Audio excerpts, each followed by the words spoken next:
ಕರ್ನಾಟಕದ ಎಲ್ಲ ಸಮಸ್ತ ಮಡಿವಾಳ ಬಂಧುಗಳಿಗೆ ಹೊಸ ವರ್ಷದ ಆರ್ಥಿಕ ಶುಭಾಶಯಗಳನ್ನು ತಿಳಿಸಿದ್ದ, ವರ್ಷದ ಆರಂಭದಲ್ಲೇ ನಮ್ಮ ಮಡಿವಾಳ ಸಮುದಾಯದ ಕುಲದೈವ ಶ್ರೀ ಶ್ರೀ ಶ್ರೀ ಮಡಿವಾಳ ಮಾಚಿದೇವರು ನೆಲೆಸಿರ್ತಕ್ಕಂತಹ ಮಡಿವಾಳ ಮಾಚಿದೇವ ಮಹಾಸಂಸ್ಥಾನ ಮಠ ಚಿತ್ರದುರ್ಗ ಇಲ್ಲಿ ಜನವರಿ 5 ಮತ್ತು 6ನೇ ತಾರೀಕು ವಿಜೃಂಭಣೆಯಿಂದ ನಮ್ಮ ಗುರುಗಳಾದಂತಹ ಶ್ರೀ ಶ್ರೀ ಬಸವ ಮಾಚಿದೇವ ಮಹಾಸ್ವಾಮಿಗಳ ಪಟ್ಟಾಧಿಕಾರ ಮಹೋತ್ಸವ, ಕಾಯಕ ಜನೋತ್ಸವ ಹಾಗೂ ವಚನ ಪಲ್ಲಕ್ಕಿ ಉತ್ಸವ ನಡೀತಾ ಇದ್ದು, ನಾಡಿನ ಮೂಲೆ ಮೂಲೆಗಳಿಂದಲೂ ಕೂಡ ಹೆಚ್ಚಿನ ಸಂಖ್ಯೆಯಲ್ಲಿ ಮಡಿವಾಳ ಸಮುದಾಯದ ಬಂಧುಗಳು ಕಾರ್ಯಕ್ರಮಕ್ಕೆ ಆಗಮಿಸಿ ಗುರುಗಳ ಕೃಪೆಗೆ ಪಾತ್ರರಾಗಬೇಕೆಂತೇಳಿ ವಿನಂತಿಸಿಕೊಳ್ತೇನೆ.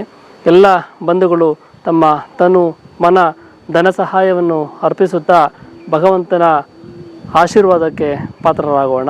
ನಮ್ಮ ಬೆಂಗಳೂರು ದಕ್ಷಿಣ ಜಿಲ್ಲೆಯ ಸಮುದಾಯದ ಎಲ್ಲ ಬಂಧುಗಳು ಹೆಚ್ಚಿನ ಸಂಖ್ಯೆಯಲ್ಲಿ ಆಗಮಿಸಬೇಕು ಅಂತ ಹೇಳ್ತಾ, ಕನಕಪುರ, ರಾಮನಗರ, ಚನ್ನಪಟ್ಟಣ, ಹಾರೋಹಳ್ಳಿ ತಾಲೂಕು ಮತ್ತು ಮಾಗಡಿ ತಾಲೂಕಿನ ಎಲ್ಲ ಬಂಧುಗಳು ಈ ಒಂದು ಮಹೋತ್ಸವಕ್ಕೆ ಆಗಮಿಸಿ ಕಾರ್ಯಕ್ರಮವನ್ನು ಯಶಸ್ವಿಗೊಳಿಸ್ಕೊಳ್ಳೋಣ.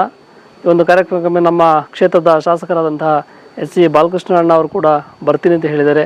ಸೊ ಹಂಗಾಗಿ ನಮ್ಮ ಎಲ್ಲ ಮಡಿವಾಳ ಸಮುದಾಯದ ಗಣ್ಯ ವ್ಯಕ್ತಿಗಳು ಒಟ್ಟಿಗೆ ಸೇರ್ತಕ್ಕಂತಹ ಸುಸಂದರ್ಭ. ಹಾಗಾಗಿ ಪರಮ ಪೂಜ್ಯ ಮಹಾಸ್ವಾಮಿಗಳಂತಹ ಬಸವ ಮಾಚಿದೇವ ಸ್ವಾಮಿಗಳ ದಿವ್ಯ ಸಾನ್ನಿಧ್ಯದಲ್ಲಿ ನಡೆತಿರ್ತಕ್ಕಂಥ ಈ ಒಂದು ಕಾರ್ಯಕ್ರಮಕ್ಕೆ ನಾವೆಲ್ಲರೂ ಭಾಗಿಯಾಗೋಣ ಅಂತ ಹೇಳಿ, ಬನ್ನಿ ಬಂಧುಗಳೇ, ಮಠದಲ್ಲಿ ಭೇಟಿಯಾಗೋಣ.